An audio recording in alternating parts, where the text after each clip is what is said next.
eu concordo, mas vamos a começar Bíblia, a nossa aula, depois a gente trata disso aí.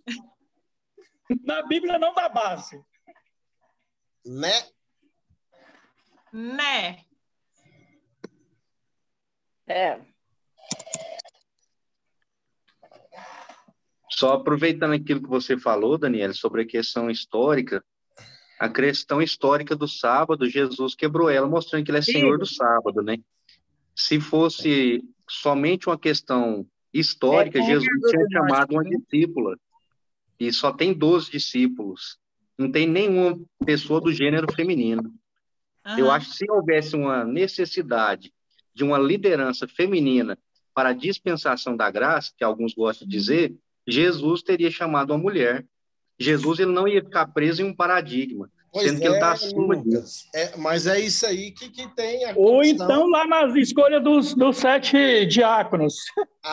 Não, a condição da... Como eu falei com vocês, é tipo assim, não é o primeiro pastor que quer me consagrar, já fui de outra igreja que quiseram me consagrar e eu falei que não era meu interesse. Só porque eu não tenho uma opinião formada ainda biblicamente sobre isso. Então, assim, eu não falo que eu sou contra nem a favor, eu só quero ouvir as opiniões. Presta atenção, meus queridos. Esse tema é igual ser pré, pós ou tribulacionista. Isso é um tema polêmico. A condição da polêmica ela tem que ser resolvida com a Escritura. Se a Escritura der margem para o ministério feminino, aí sim, mas se não, é o que o Lucas falou. Por que ele escolheu 12 e entre os 12 só tinha homens? Mas o que a gente sabe... Você sabia que eu levantei esse tema? Eu acho que foi, não sei se foi para o professor Fábio ou para o professor Jeová, no YouTube. Eles fizeram uma aula magna falando sobre pastor, e eu falei assim que eu queria para ver embasamento bíblico sobre pastora, mas ainda não foi feito. Mas eu queria que a faculdade pusesse esse discurso entre os professores. Aí eu vou falar para você. Pastor Eurípides, professora Lázara, são presbiterianos. Eles vão ser totalmente contra. Não, totalmente contra não. Eles vão se posicionar de acordo com a cosmovisão deles. Pastor Jeová e outros pastores já têm uma visão diferente. Então ia dar uma discussão boa, né? Então, eu gostei da minha ideia, mas vou propor de novo. O professor Cleo, fazer um crer e pensar com esse tema, hein? Então... Meus queridos, a graça e a paz do Senhor Jesus. Todo mundo vendo o slide aí? Estou vendo aqui. Mudou? No Testamento 2, aí, professor Cleo. Ainda não mudou, não. Está na primeira, Novo Testamento 2, professor Cleo. Isso. Vamos fazer mudar, porque toda vez ele quer dar uma travadinha. Mas a gente vai falar sobre isso aí ainda, com mais calma, né? Porque isso aí mexe com muita coisa, né? A discussão vem para os nervos à flor da pele, tem gente que é a favor, tem gente que é contra, então vamos fazer um negócio bem feito.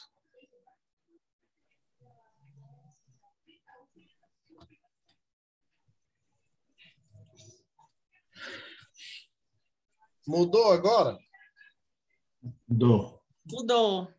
Então, que Deus nos abençoe, né? E nos conduza em Cristo por meio do Espírito Santo nessa aula.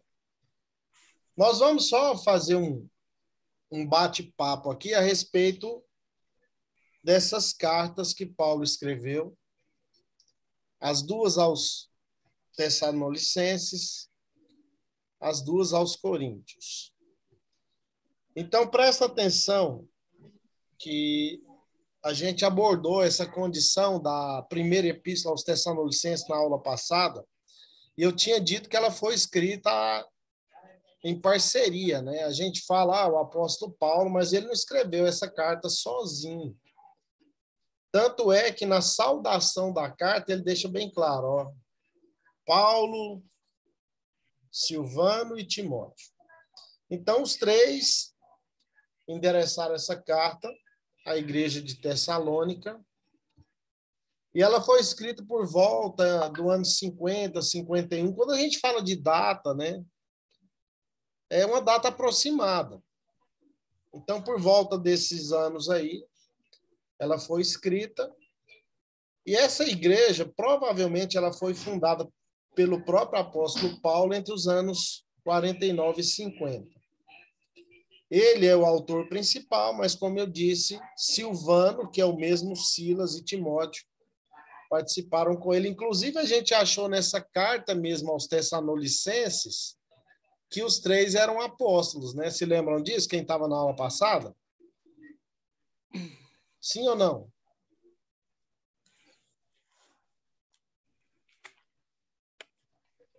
Lembram-se disso? Eu não Lembro. estava. Quem estava na aula passada, responde aí, por favor.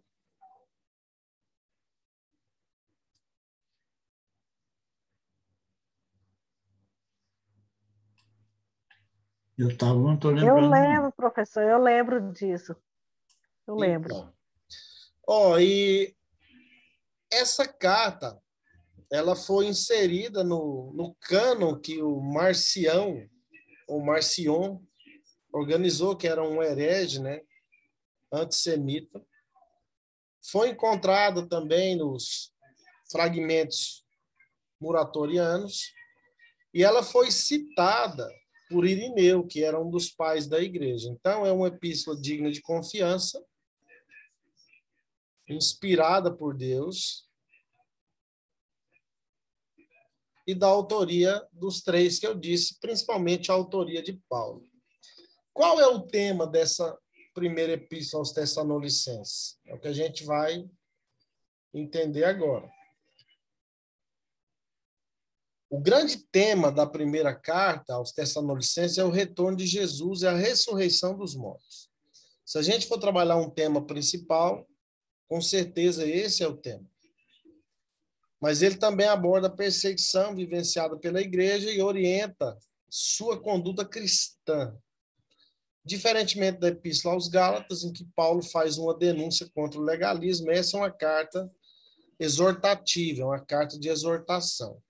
Então, olha só, é interessante, porque a única vez que a palavra arrebatamento ou arrebatados, né, aparece na Escritura, é na Epístola aos Tessalonicenses. Todo mundo pega a Bíblia aí, por favor. Todo mundo com a Bíblia na mão.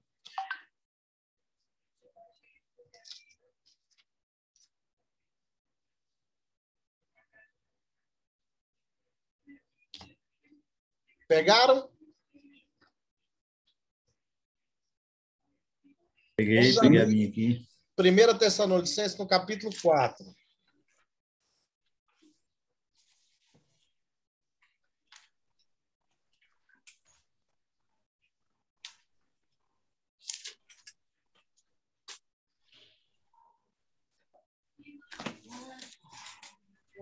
Vou lá ver, né, Tom?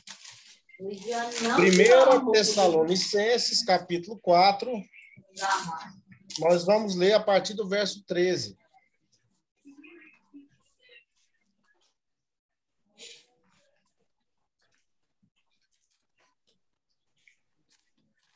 Leia aonde? Eu fui buscar a Bíblia. 1 Tessalonicenses, capítulo 4, a partir do verso 13. Ok. Está escrito assim: não queremos, porém, irmãos, que sejais ignorantes com respeito aos que dormem. Essa palavra dormir aí é um eufemismo para morte, para aqueles que estão mortos. Para não vos entristecerdes como os demais, que não têm esperança. Pois se cremos que Jesus morreu e ressuscitou, assim também Deus, mediante Jesus, trará em sua companhia os que dormem. Ora, ainda vos declaramos por palavra do Senhor isto, nós, os vivos, os que ficarmos até a vinda do Senhor, de modo algum precederemos os que dormem. Porquanto o Senhor mesmo, dada a sua palavra de ordem, ouvida a voz do arcanjo, ressoada a trombeta de Deus, descerá dos céus, e os mortos em Cristo ressuscitarão primeiro. Depois nós, os vivos, os que ficarmos, seremos arrebatados juntamente com eles entre nuvens, para o encontro do Senhor nos ares, e assim estaremos para sempre com o Senhor. Aleluia. Glória a Deus. Consolai-vos, pois, uns aos outros com estas palavras. Então, o tema principal é extraído dessa porção. E, curiosamente, a única vez que a palavra arrebatados aparece no Novo Testamento é aí. Então, há uma discussão também em torno da volta de Cristo e do arrebatamento da igreja.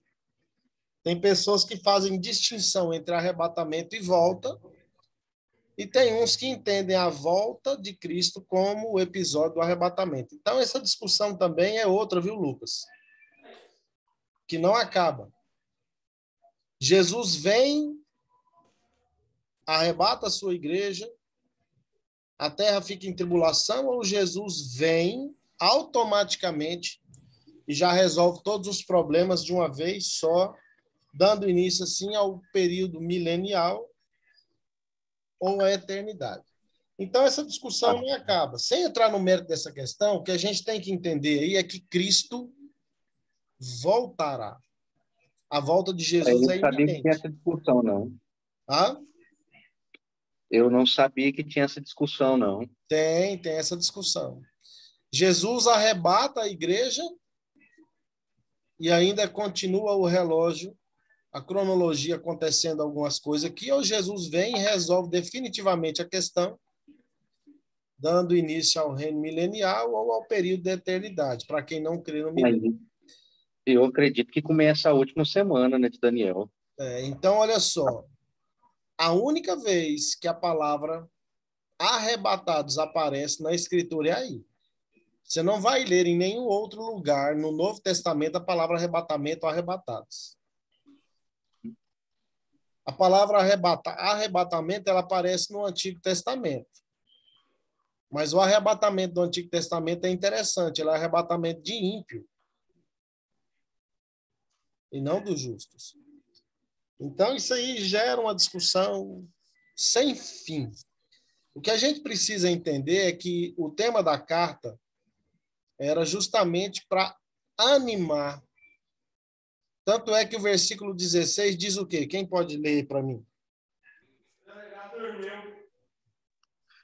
Porque o mesmo Senhor descerá do céu com alarido e com voz de arcanjo e com a trombeta de Deus, e os que morreram em Cristo ressuscitarão primeiro. Lê o outro versículo, o próximo. Depois nós, os que ficarmos vivos, seremos arrebatados juntamente com eles nas nuvens a encontrar o Senhor nos ares, e assim estaremos sempre com o Senhor. Consolai-vos uns aos outros com estas palavras. Então, quem é meu aluno há algum tempo, eu sempre cumprimento com a graça e a paz do nosso Senhor e Salvador Jesus Cristo, aquele que vive e reina, está voltando para nos buscar, para vivermos juntos para todos sempre. Né? Eu me inspiro aí nessa passagem. Então, Cristo voltará. Agora, se vai ser antes da tribulação, ou se vai ser no meio da tribulação, ou se vai ser depois da tribulação, não cabe a nós discutirmos aqui, né? Vocês vão estudar escatologia e vocês vão discutir isso em escatologia. O senhor sabe qual que é o termo que eu gosto de utilizar? Qual? Sou pan-tribulacionista. Eu acredito que Jesus pode buscar a igreja em qualquer momento. Qualquer momento, antes, durante ou depois? Qualquer momento. Qualquer hora. Então, o que a gente sabe é que essa igreja, após essa primeira carta, ela assimilou a ideia da volta de Cristo. Ela assimilou que Jesus voltaria, eles se consolaram com isso. Eu vi sobre o senhor falando sobre isso, eu vi alguns comentários na internet, pessoas falando tipo assim, que a grande tribulação já até tinha começado. Entendeu? Então, assim, o pessoal, eles causam muita polêmica sobre esses assuntos. O problema é que essa pandemia acelerou o relógio escatológico, e todo mundo já fica encaixando a abertura de selos, né? Tribulação aí dentro. Não, e outra coisa, Pastor. E o tanto que expõe os que não são cristãos, que não estudam a Bíblia em pânico. Então, eu conheço um cara que ficou meio louco. A gente foi lá orar para ele, eu falei para a família, não tem nenhum problema, o problema tá nos trem que ele tá vendo na internet. Teve um Pastor, vídeo que uma norte-americana fez, parece que em 2019 ou 2018, que ia ter um apagão de 3 dias, que Deus tinha revelado para ela, e ela encaixou isso dentro da escatologia dos textos bíblicos. E eu me lembro que eu fiquei o ano passado, durante a pandemia, o ano retrasado, durante a pandemia, respondendo pergunta de irmãos se de fato os 3 dias iam acontecer, se ia ter essa escuridão. E eu disse, vai ter nada disso. Nada, esse não é o momento. O problema é que quando acontece alguma catástrofe desse nível, de nível mundial, geralmente as pessoas aceleram o relógio escatológico. professor, Vale.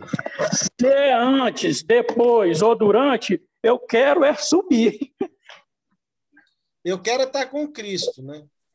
Ué. Se ele Eu vem falei antes, isso, né? se ele vem Eu antes, falei durante isso na ou depois, igreja, o pastor apelou, porque ele estava, inclusive, batendo no pessoal, principalmente nos presbiterianos. Eu peguei e falei, pastor, para mim é um assunto que eu não gosto de discutir. Eu quero é subir. Se é antes, durante ou depois dele. Não tem que ser antes, tem que ser antes. E se for durante ou depois? Se ele estiver certo, então eu quero é subir.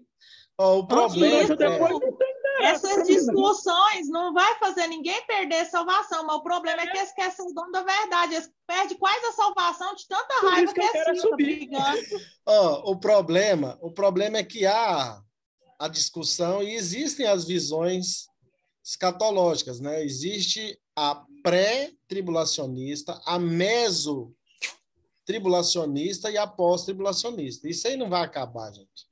Então, o tema da segunda carta, a autoria procede do mesmo autor, né? Foi escrita por volta do mesmo ano, então a data é bem próxima aí.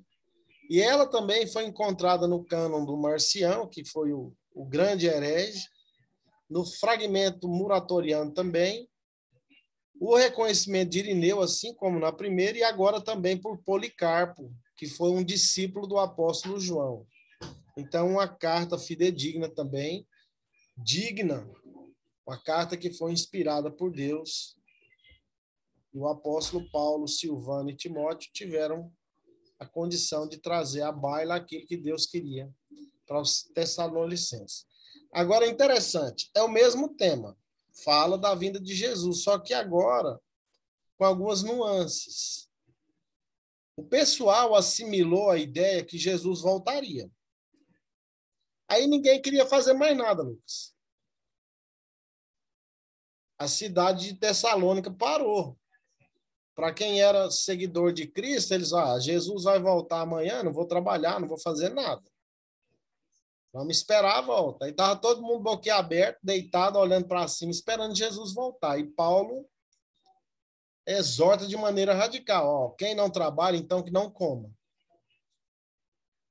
Ou seja, a gente sabe que Cristo vai voltar, mas enquanto isso não acontece, a igreja tem que ser uma igreja ativa, e as coisas devem continuar acontecendo necessariamente, de maneira que a igreja progrida na proclamação do evangelho e tudo aquilo que é necessário para que o reino de Deus seja estabelecido por Deus sobre a face da terra. Então, eles não queriam fazer mais nada. E Paulo deixa claro, Jesus volta sim, mas ainda algumas coisas vão acontecer antes. E ele traz à tona aí o conceito do homem da iniquidade, do iníquo, que João, o apóstolo, chama de anticristo, né?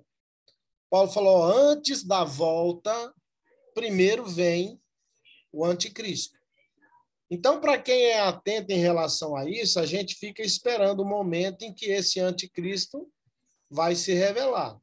Quando ele se revelar, a gente sabe que Cristo, de fato, está às portas. E já tiveram também vários indivíduos aí que foram identificados como esse suposto anticristo, né? E vez ou outra se levanta mais alguns líderes aí mundiais que são identificados dessa forma.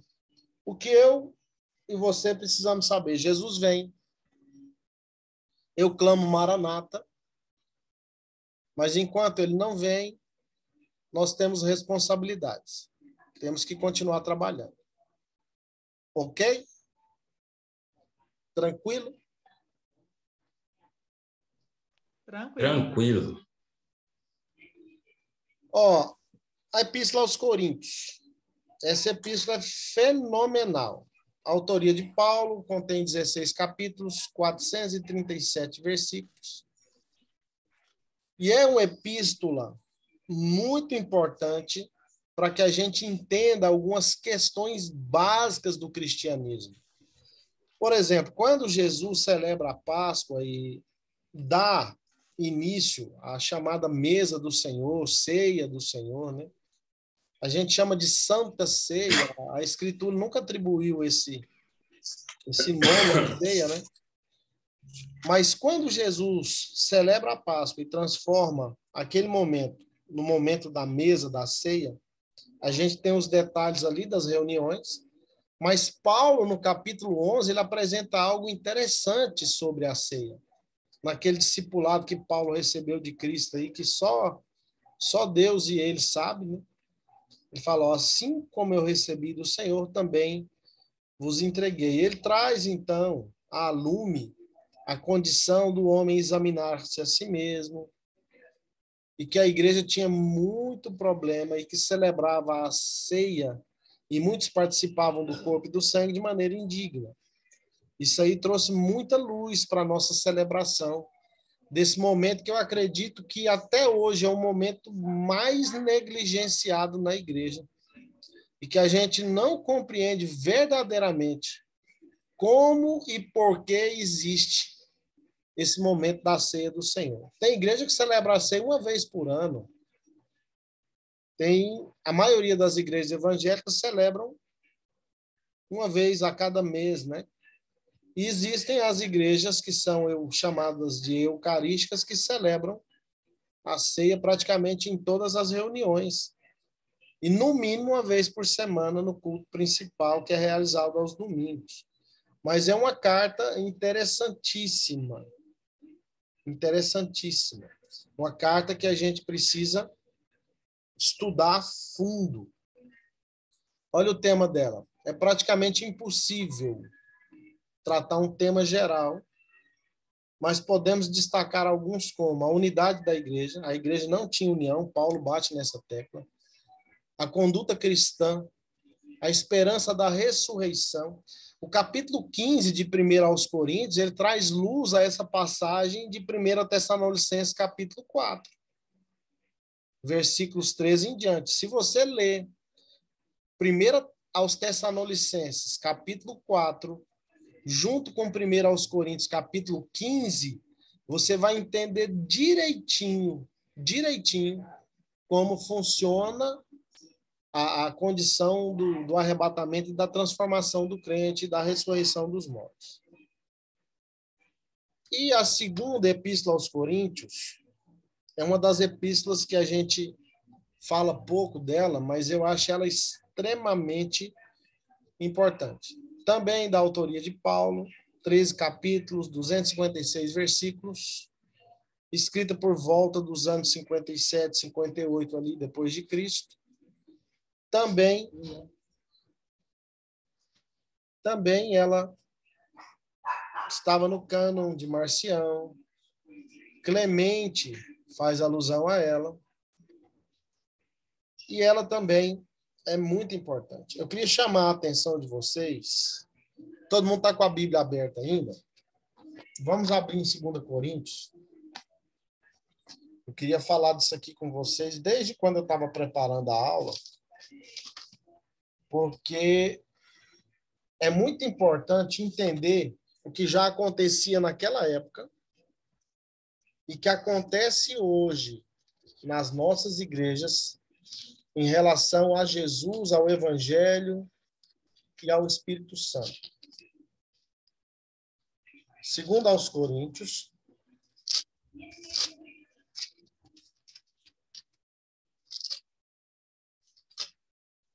capítulo 11.